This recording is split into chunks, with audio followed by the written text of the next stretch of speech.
Good morning, traders. My morning brief, real quick here. We had some news out of China.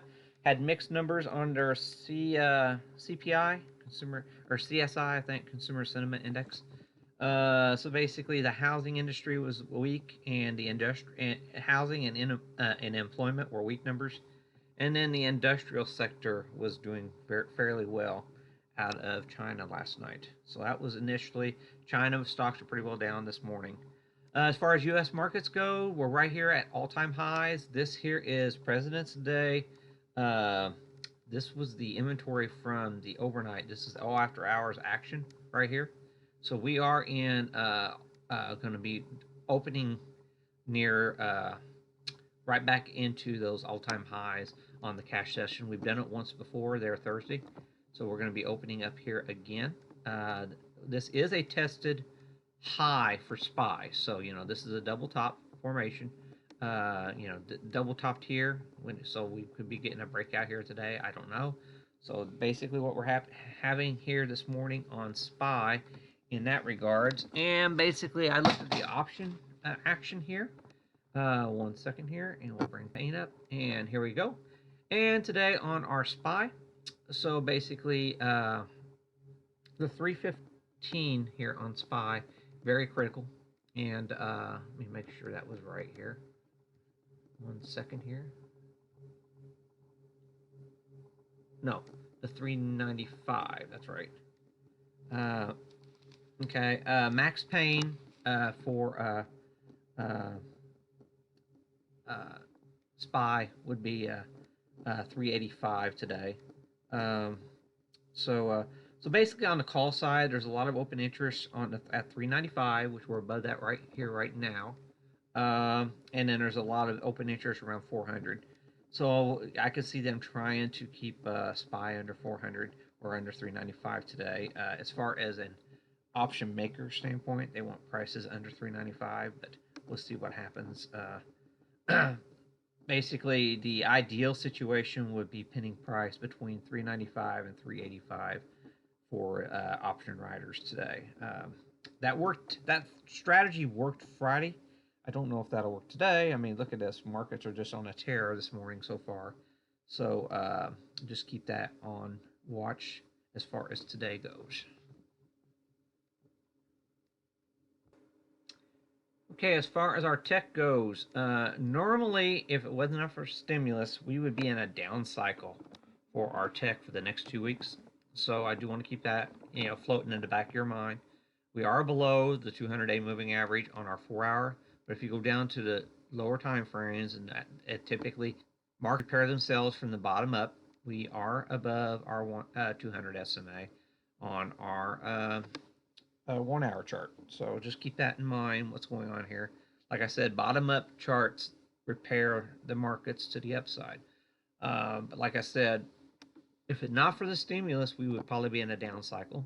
And also keep in mind, we are heading into tax season, so a lot of people need to take profit off for tax purposes.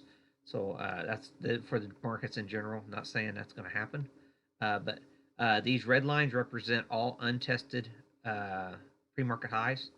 So we have quite a bit of uh, areas that the markets can push up through here and take out a lot of these untested highs if they decide to rotate into tech. And so far this morning, the bonds are got a bid, and that suggests that there could be a relief rally here in the Qs as investors are wanting to take out some of these levels. So that is something I watch here, thinking a little bit of a bullish bias here on the Qs to start the morning, in my opinion. Okay. Then we go over here in our paint. Tremendous risk in the next 2 weeks.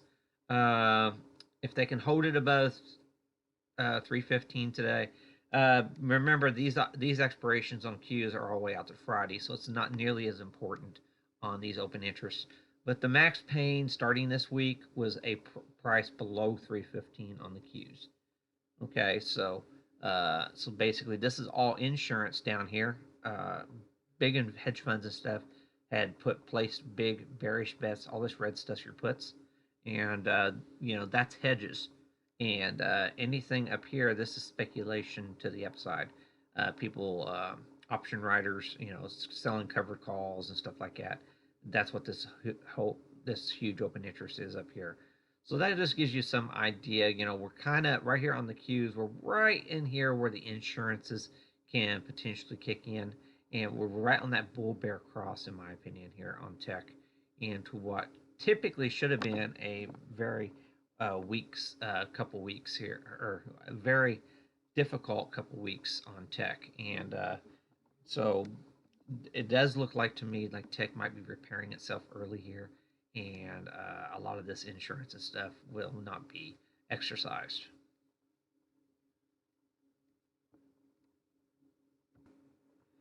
We are at all-time highs on IWM here, so just keep that in mind. We are in some weekly resistance to start the day here, but at all-time highs. Very bullish pattern here on our Russell. And I do want to point out here, here's where price is right now. We don't have a lot of open interest to the upside, going forward. We've already, wiped out because of the really bullish sentiment. We've wiped out most of the open interest to the upside going forward here. So that in itself suggests to me that we might be topping out here on our Russell, and so something to keep in mind here. Um, so basically, a close between the market makers are wanting to close below 230. We're currently marking 235. So to close the week out, the market makers are really wanting to see um, prices on the IWM below 230, 225, and 220 would be the final pain area to wipe out some of this call open interest. Okay, it doesn't really turn bearish until you get down to 220. Okay, so very bullish scenario, still pattern, but you got to go 13 points lower before the bears actually start asserting control again on the Russell. So just keep that in mind going forward here uh, in your trading. Okay, some early morning action happening. AMC for one. We're right up here. Possible triple top scenario breakout. AMC this morning looks like COVID's getting better, and they're buying up anything that had been impacted by COVID. We talked about it last week in the trading room. American Airlines started breaking out Friday, and they have a continuation of the breakout. This thing could get one heck of a move here. It's had to go out a little bit longer in time. Let me go out on a weekly here, and as you can see, look how big of a breakdown we've had. This looks like a inverted head and shoulders to me. Here in the next few weeks, I think we'll be back testing this weekly 200-day SMA on that, so $30 range. So another possible $7 move higher, quite quite frankly, maybe in the next month. So could be a very bullish pattern if we've already got the confirmed breakout this prior swing high. So like I said, this consolidation area does look like it's in the cards coming up here, assuming the markets hold up here. AMD, like I said, I'm not really as bullish on the tech, but if you go down here on the 1 hour, basically this is a relief rally. This is a bearish relief rally. We're still in a downtrend on AMD, and we're testing the midline. So in a normalized market, you would typically be looking to initiate a short possibility here on AMD. But since we have all that stimulus, I don't know what to tell you on that. But yeah, this is still a bearish pattern until we get confirmation prices being accepted above, way up here, $87.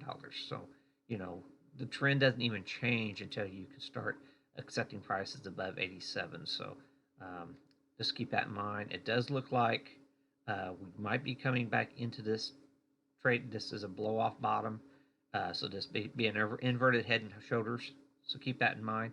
This here would be your left shoulder, your head, and then possibly your right shoulder building out here on your AMD. Okay. And we also talked about Airbnb last week, catching all kinds of call option activity for this week. So that's another one. Keep very much on watch coming into this week. Some other ones we were looking at, Boeing, of course, breaking out even further today.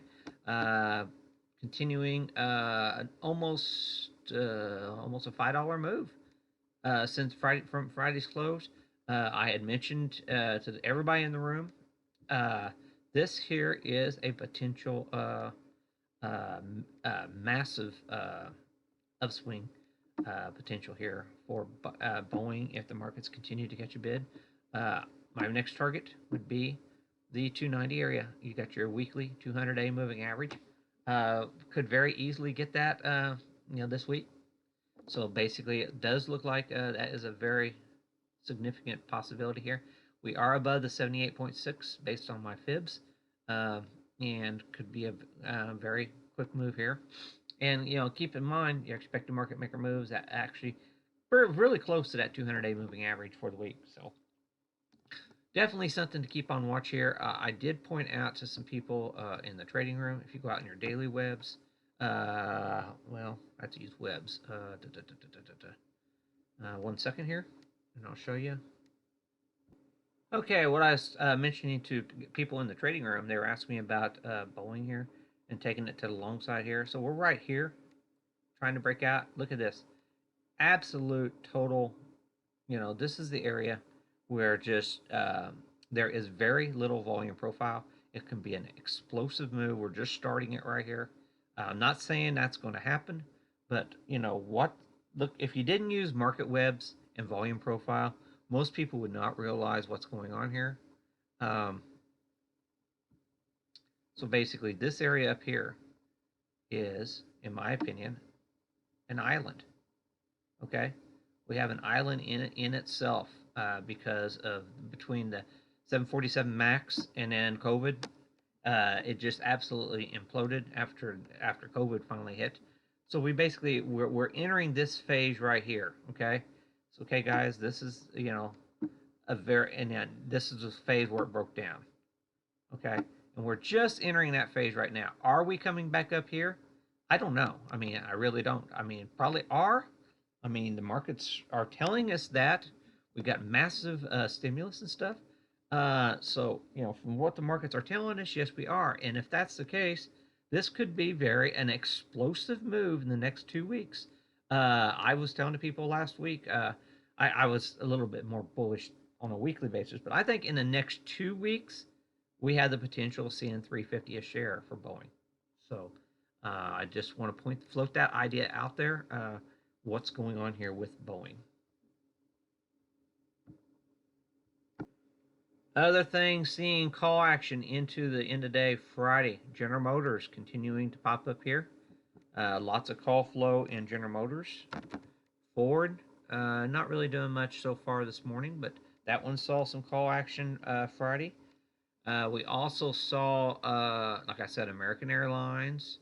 We saw Costco was getting a little bit of bullish action. It's got a bid this morning as well. Walmart, bullish action. All these are the stimulus plays, okay?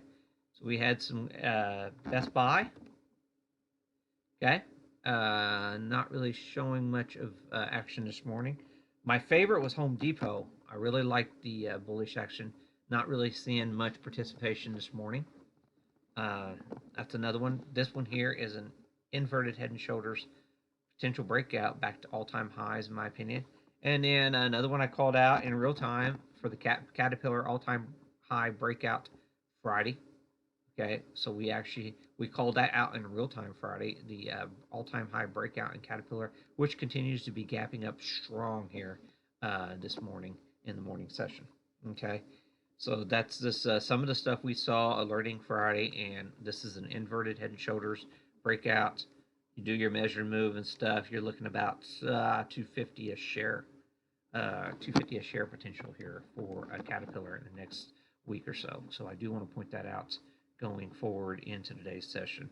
So really, I really liking the idea of the big ticket getting major upside moves here in the markets. Big ticket sells, like anything home improvement related, especially with an early spring. It seems to be here. I think the home improvers like Lowe's and Home Depot are really going to shine here. This is still an inverted Head and Shoulders. Hasn't broke out quite yet. Lowe's is probably still going. I still think Lowe's will be up here too.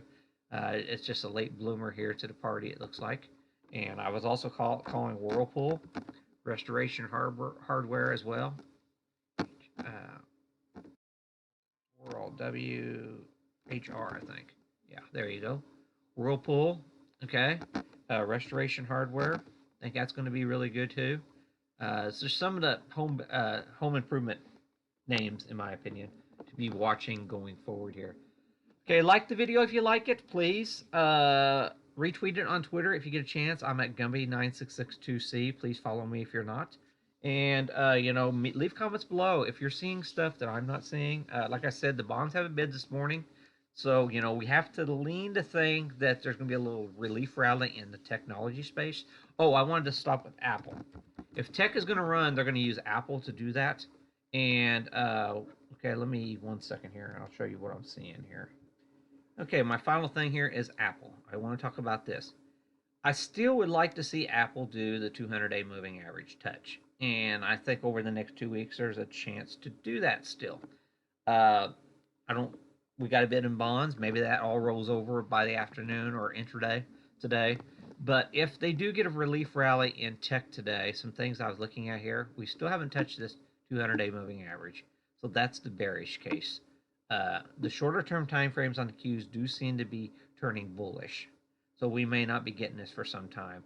They might need to take time for this 200-day moving average to move up to higher prices before them finally tagging it. So I do want to put that out there. But if you go down on the 1 hour here, 1 hour, this is what I'm looking at. This downtrend, long-term downtrend on Apple with a 200-day moving average. We're right into that on the open here.